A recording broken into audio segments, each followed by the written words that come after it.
Con la llegada de los españoles a territorio de lo que hoy es El Salvador, la situación económica y social de los nativos se caracterizó por la constante decadencia de las condiciones de vida y se incrementó en los años próximos a la independencia.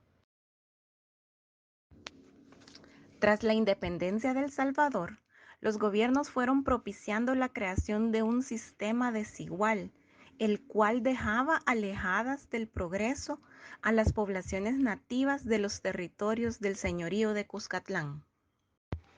El gobierno de Rafael Saldívar, de 1876 a 1885, fue más allá, expropiando las tierras comunales y de las alcaldías, los llamados ejidos de los indígenas y campesinos, los cuales conservaban desde la época de la conquista con el fin de disponer de grandes extensiones de tierra para cultivar café.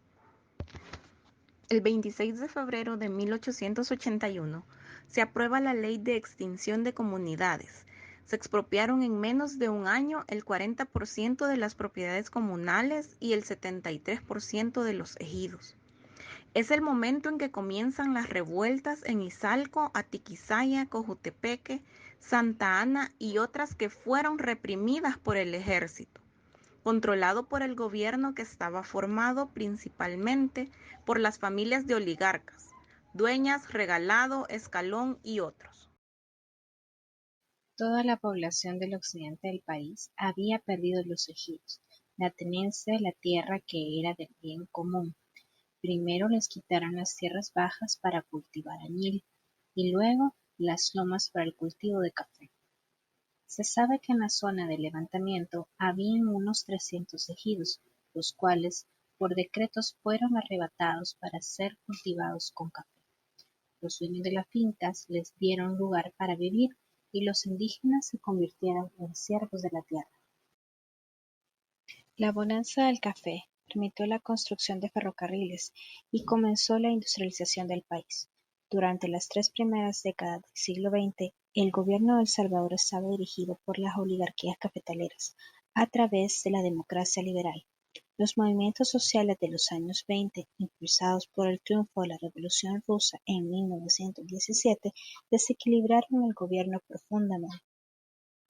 Se puede decir que lo ocurrido en 1932 se empezó a construir lentamente y dio inicio en medio de una crisis mundial que siguió al colapso de la Bolsa de Valores de Nueva York en 1929.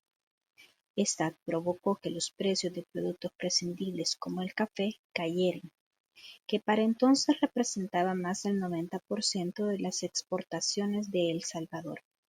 Los precios eran tan bajos que muchos cafetaleros decidieron pagar 15 centavos por día, una reducción de más del 50% de lo que pagaban.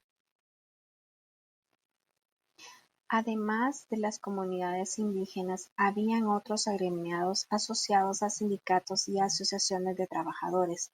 El contexto internacional y la situación política, económica y social propició a que estos movimientos simpatizaran con ideas de izquierda que se expandían en Sudamérica.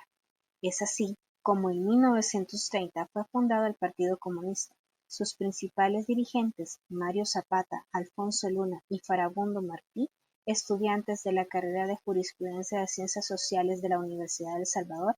Este último participó en la lucha de Sandino en Nicaragua y recorría el país organizando a los trabajadores.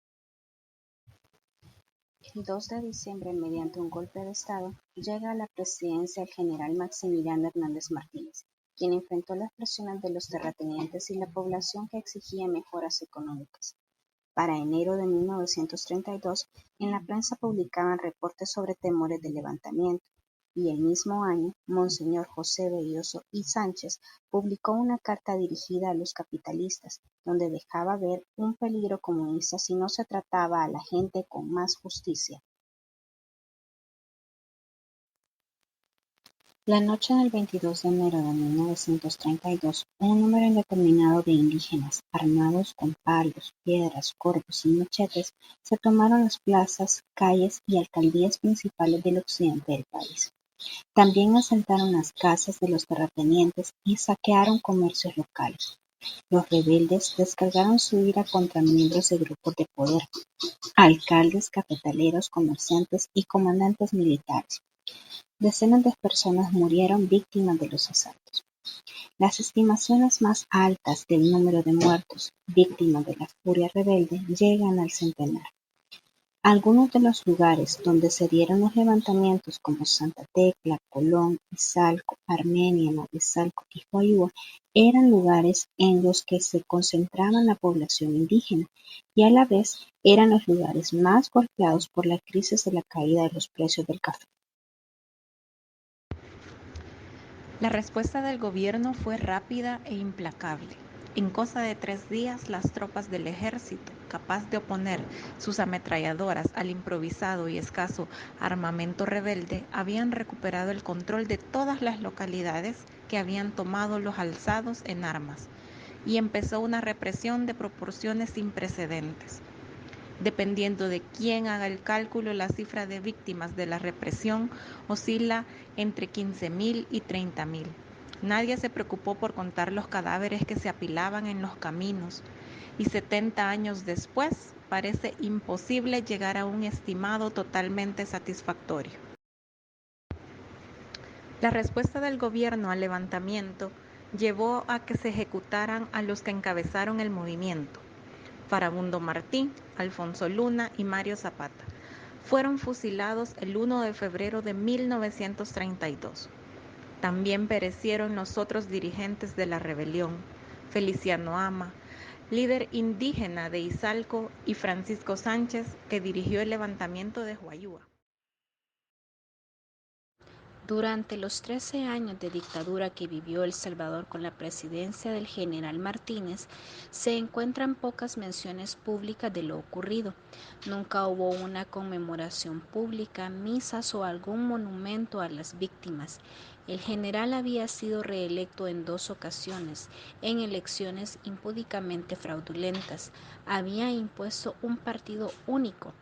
Cuando se reeligió nuevamente en 1944, la paciencia de los salvadoreños se había agotado.